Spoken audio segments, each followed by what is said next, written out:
The little match girl. ये कहानी ज्यादा पुरानी भी नहीं और नई भी नहीं। एक शहर में एक खूबसूरत छोटी सी लड़की रहती थी। उस दिन चारों ओर नए साल का जश्न था। वो बच्ची रास्ते के किनारे माचिस की तीलियों के बंडल लेकर चल रही थी। कुछ माचिस के डिब्बे उसकी जैकेट के जेब में भी थी। बर्फीला मौसम होने के कारण उसके खूबसूरत घुंघराले बालों में बर्फ जम रही थी। वो सुबह से चली जा रही थी, फिर भी उसका एक भी माचिस का डिब्बा नहीं बिका था। उसने रास्ते में सभी आने जाने वालों को माचिस बेचने की बहुत कोशिश की, लेकिन सभी नए साल के जश्न में इतने मग्न थे कि किसी ने उसकी तरफ ध्यान नहीं दिया।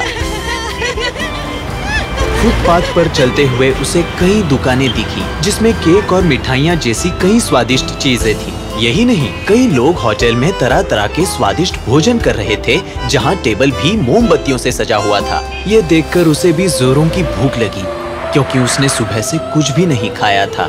उसने ये सब अनदेखा किया और आगे बढ़ने लगी। रात के बर्फीले मौसम के कारण वो ठंड से कांप रही थी और नंगे पैर होने की वजह से वो ठीक से चल नहीं पा रही थी। उसी दिन जब वो अपने घर अपनी बीमार दादी माँ के पास बैठी थी, तब मेरी बेटा, क्या आज तुम बाजार में माचिस के डिब्बे बेचने जाओगी ताकि हम उससे कुछ खाने का सामान मंगवा सकें? नहीं माँ, बाहर बहुत ठंड है। तुम अपनी बकवास बंद करो। जाओ, जाकर सारी माचिस के डिब्बे बाजार में बेच कर आओ, और तब तक वापस मत आना जब तक तुम सारी माचिस के डिब्बे बेच कर नहीं आती। जाओ मेरी प्यारी बच्ची, वरना ये तुम्हें फिर मारेगा। मुझे बहुत अफसोस हो रहा है कि मेरा बेटा इतना जालिम है। रो मत दादी माँ, मैं जाऊंगी। मैरी ने कुछ माचिस के डिब्बे अपनी जेब में रखी और माँ की चप्पल पहनकर चल पड़ी। उसने जी जान से लोगों को माचिस बेचने की कोशिश की, लेकिन कोई भी माचिस खरीदने के लिए तैयार नहीं था। अंधेरा छा रहा था और मैरी को बहुत भूख लग रही थी, लेकिन तब उसे अपने पिता की बातें याद आई और वो फिर से आगे बढ़ने लगी और राह चलते एक आदमी से टकराई। ओह, माफ करना बच्ची। कोई बात नहीं।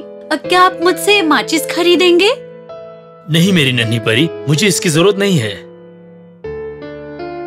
और वो आदमी आगे बढ़ गया। मैरी को एहसास हुआ कि उसके पैरों में चप्पल नहीं है, और तब पता चला कि उसकी एक चप्पल टूट गई है और उसकी दूसरी चप्पल गटर में फंसी हुई है। उसने निकालने की कोशिश की, लेकिन मैरी ने नंगे पैर ही चलने का फैसला किया। फिर उसने देखा कि उसके माचिस के डिब्बे सही सलामत हैं। मैरी ने फिर से माचिस बेचने की कोशिश की, लेकिन कोई फायदा नहीं हुआ। थकी हारी मैरी फिर आराम करने के लिए दो मकानों के बीच बैठ गई। ठंड की लहर और जोरों से चलने लगी। अपनी माचिस को देखकर उसने सोचा, अगर मैं कुछ माचिस जलाऊं तो मुझे गर्मी मिल सकती है। लेकिन तब उसे दूसरा ख्याल आया। पर पापा को पता चला तो वो मुझ पर गुस्सा करेंगे। लेकिन कांपती हुई सर्दी ने उसे फिर से सोचने पे मजबूर किया। एक माचिस की तिल्ली जलाऊं तो पापा को कैसे पता चलेगा? उसने हिम्मत करके एक माचिस की तीली निकाली और जला ली, और देखते ही देखते वो माचिस की तीली एक लोहे के स्टोव में बदल गई। मैरी को कुछ गर्माहट महसूस हुई। वो अपने दोनों हाथों को स्टोव से सेंकने लगी। मैरी बहुत खुश थी, लेकिन तभी एक बर्फ की बूंद तीली पर गिरी और तीली बुझ गई। वो बहुत परेशान हो गई और ठंड के मारे फिर से कांपने लगी। उसे फिर से ख्याल आया। उसने फिर से एक माचिस की डिब्बी निकाली और एक माचिस की तीली दीवार से जलाई। वो हैरान हो गई, क्योंकि उसे दीवार के आर पार सब कुछ दिख रहा था। वो घर काफी खूबसूरत था और सजावट भी बढ़िया थी। वहाँ आग और रोशनी काफी थी, क्योंकि बहुत सारी मोमबत्तियां जल रही थी। उस घर का परिवार साथ बैठकर खाना खा रहे थे। वहाँ ढेर सारे स्वादिष्ट भोजन, मिठाइयाँ और टेबल पर केक भी था। पूरा परिवार आपस में बातें कर रहा था। मैरी ने टेबल पर रखा बतख का गोश्त देखा, जो प्लेट पर था, और वो बतख उसे घूर के देख रहा था। मैरी हैरान हो गई और अगले ही पल वो बतख उसके पास आने लगा। मैरी को बहुत जोरों की भूख लगी थी इसलिए वो बहुत खुश हो गई। वो बतख दीवार के पास आ गया। मैरी ने जैसे ही अपना हाथ उस डिश को पकड़ने के लिए आगे बढ़ाया, तब तीली की आग बुझ गई और सब कुछ अचानक गायब हो गया। वहां अब कुछ भी नहीं था। मैरी फिर एक बार निराश हो गई। उसने ऊपर आसमान की ओर देखा और भगवान से प्रार्थना करने लगी, हे प्रभु, मुझे इस तकलीफ से बाहर निकालो। और तभी मैरी ने एक तारा नीचे गिरते देखा। उसके मन में एक ख्याल आया।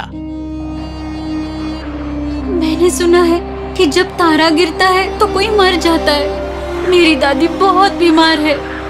इसका मतलब उन्हें कुछ हुआ तो नहीं? वो मुझे बहुत प्यार करती थी। रोते रोते उसने एक और माचिस की तीली निकाली और जलाई। उसे यकीन नहीं हो रहा था, उसकी दादी माँ उसके सामने खड़ी थी। ओह दादी माँ, आप यहाँ? हाँ मेरी बच्ची, मैं तुम्हारे लिए आई हूँ। मैरी अपने दादी माँ को देखकर बहुत खुश हुई, लेकिन साथ में डर भी रही थी, ये सोच के कि कहीं उसकी दादी माँ फिर से गायब हो गई तो। उसने और माचिस की तीलियां निकाली और फिर जला ली। और उसी वक्त वहाँ एक रोशनी छा गई जो सूरज की रोशनी से भी ज्यादा तेज थी। उस रात के अंधेरे में मैरी और उसके दादी माँ के चारों ओर अजीब सा उजाला छाया हुआ था। मैरी ने अपनी दादी की तरफ देखा। वो उस व्हाइट गाउन में बहुत खूबसूरत लग रही थी। दादी माँ मैरी की तरफ देख के मुस्कुरा रही थी। दादी माँ, मुझे यहाँ पर बहुत डर लग रहा है। मुझे भी अपने साथ ले चलो। हाँ मेरी बच्ची, मेरे साथ चलो। आओ, अपना हाथ दो। दादी माँ ने मैरी का हाथ पकड़ा और उसे गोद में उठा लिया। वो दोनों ऊपर की तरफ जा रहे थे। मैरी इतनी खुश हुई कि वो तालियां बजाने लगी। तो बताओ मेरी नन्ही परी, अब तुम्हें कैसा लग रहा है?